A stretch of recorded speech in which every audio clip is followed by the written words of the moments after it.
Elon Musk is worth over $1 trillion. Let that sink in for a second.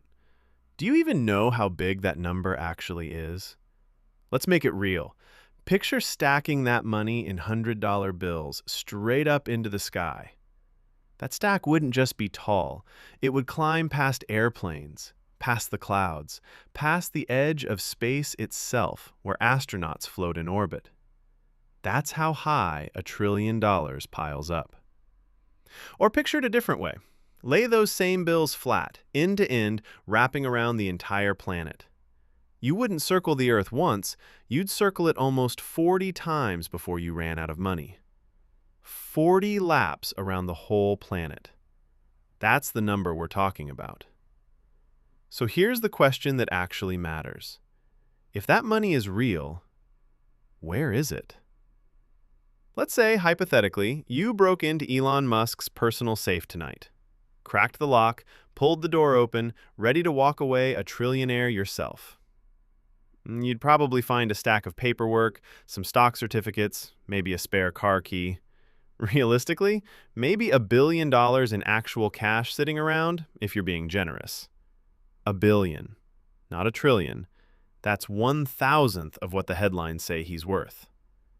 So where did the other $999 billion go?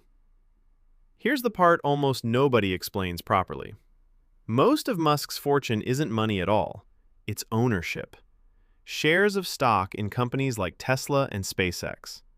Think of it like owning a slice of a giant cake.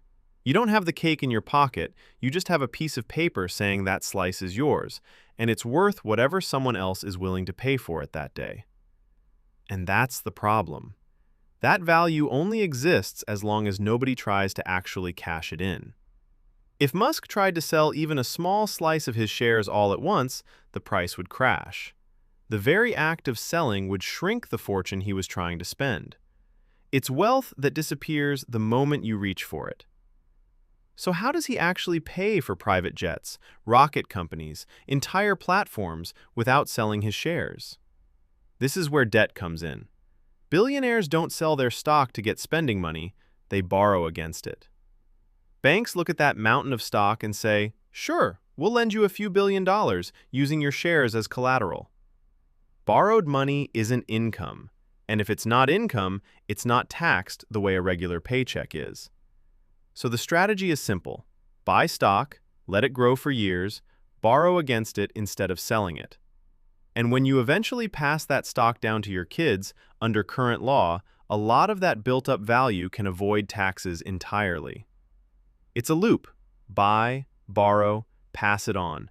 Never technically cash out, never technically pay tax on the growth. The wealth just keeps compounding, decade after decade, without ever becoming a stack of bills in a vault. This is why Musk's fortune can swing by tens of billions of dollars in a single week, based purely on how investors feel about his companies. A rough week for stock prices, and on paper, he's suddenly tens of billions poorer. Did his house change? His car? His actual daily life? Not even slightly.